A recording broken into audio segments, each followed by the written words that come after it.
Welcome to Weekly Digest, where we highlight the works of ministers of government as they push the administration's development agenda. Minister of Housing and Water Colin Crowell on Friday inspected infrastructure works at Experiment and Balthioc housing schemes as part of an outreach to Region 5.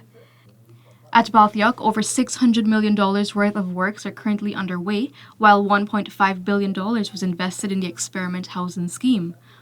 Already, 600 persons have accessed their lands. For Experiment, we by and large are complete in terms of our initial infrastructure work. All the persons for Experiment, they have access to their site, so they have been shown their land, and by the end of August, latest first week of September, we'll be signing the agreements of sale for all beneficiaries or all persons who have been allotted in Experiment. Currently, we're going through the final stage in terms of legalizing the area for ownership. They have an advertisement that they have to satisfy in terms of the registration, the plan, etc. So that is why I've given them the timeline by the end of August. Approximately 50 persons who received middle-income house lots at Amelia's Ward Phase 4 Linden participated in the house lot identification exercise on Thursday.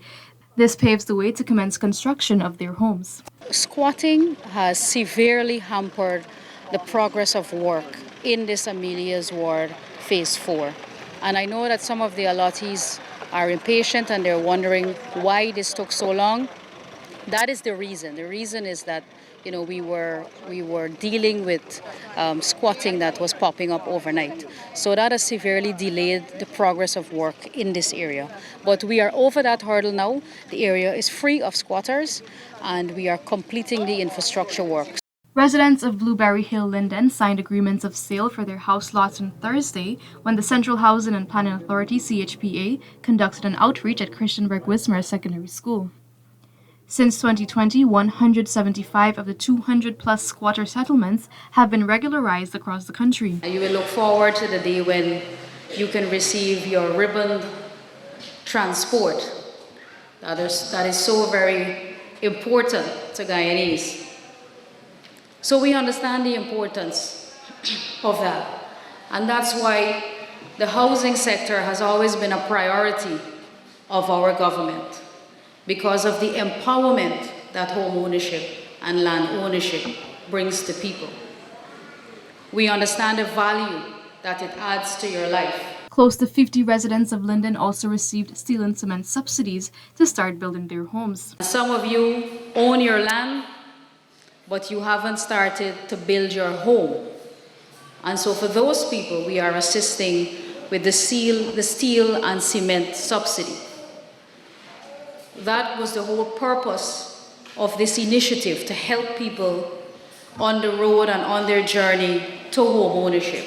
The International Building Expo 2023 is scheduled for August 24 to 27. Minister of Housing and Water Colin Crowell visited the site at the National Stadium to give an update on how preparations are coming along. We're pleased about the progress so far.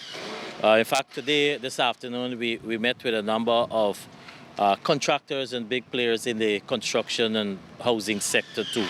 That is to get their participation in an area we call a transformational zone. And so that's an additional we're doing, because we don't just want an expo.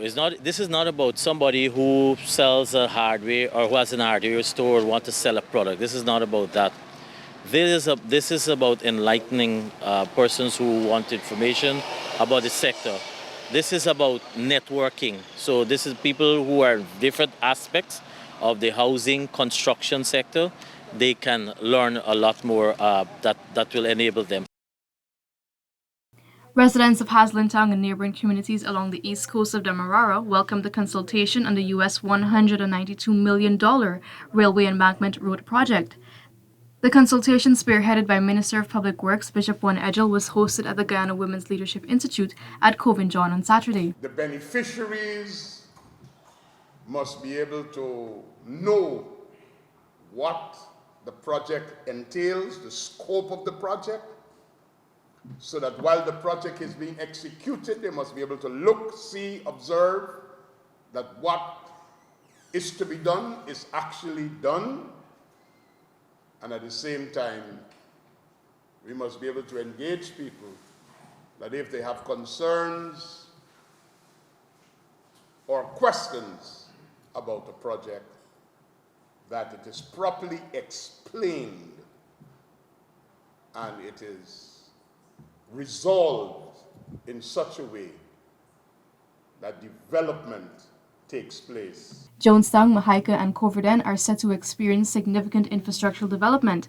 Minister of Public Works Bishop Juan Edgel on Wednesday visited the communities and inspected roads for upgrades. Came this afternoon with the councillor and the people to inform them of the roads that are out advertised for construction and to also find gaps.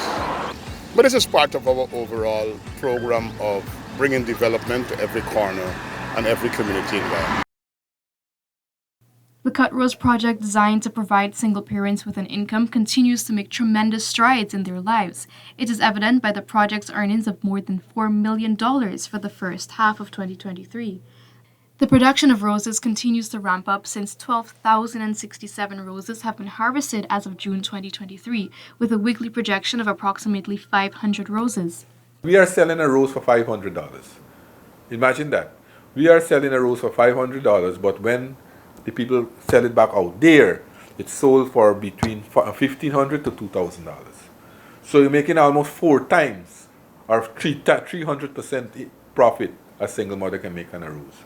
And there are great demands for a rose. Guyana has not only begun to diversify its crop and livestock output, but has partnered with other countries to reduce CARICOM's food import bill by 25% by the year 2025. In doing so, Guyana is becoming a primary food producer in the region.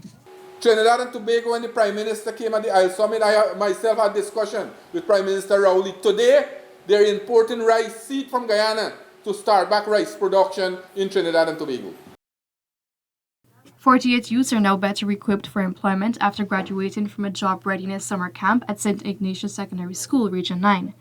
The participants were exposed to 1 month of training in various areas, including literacy, job readiness, safety and health at work, financial fitness, and entrepreneurship. You have all the opportunities there before you. You can make any choice. That is what I want to say to you today. You know, you can fail yourself, you can fail your mother, your father, your teacher, but you can't fail yourself. You can't afford as a person to fail yourself. So all the training you receive is not for your parents, it is for you, to make you a better human being, better person, recognizing the importance of life. Chenapao, an Amerindian village in Region 8, is advancing its own development, utilizing funds provided by the Ministry of Amerindian Affairs through the Presidential Grants Program and the Economic Investment Fund. Amerindian Affairs Minister Pauline Sukai recently inspected some projects being undertaken by the village council and is delighted. I'm very pleased that the village has been able to complete these 2 projects. The benefits. Chenapao would like to venture into the tourism and hospitality sector. They are in a very unique position. Also, 21 Amerindian villages and communities are going to benefit from shade houses to boost food production. The leaders were tasked with identifying priority areas, and agriculture was one of the core issues.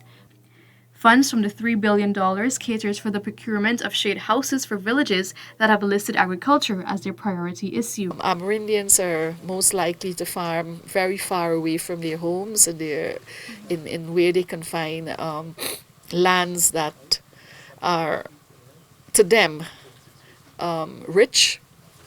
The shade houses can be located in any part of the village close by, and so it will take a lot out of the time that is spent walking to farms. Prime Minister Brigadier Retired Mark Phillips, who is performing the duties of the President on Wednesday, observed several military exercises as part of the exercise Trade Winds 2023 at the Air Station London and the Sophia Exhibition Complex. Ranks were praised for demonstrating expertise and teamwork, which they learned throughout the exercise. This brings us to the end of this edition of Weekly Digest. For these and other government-related stories, do log on to our website at dpi.gov.gy and our social media platforms as well. Goodbye.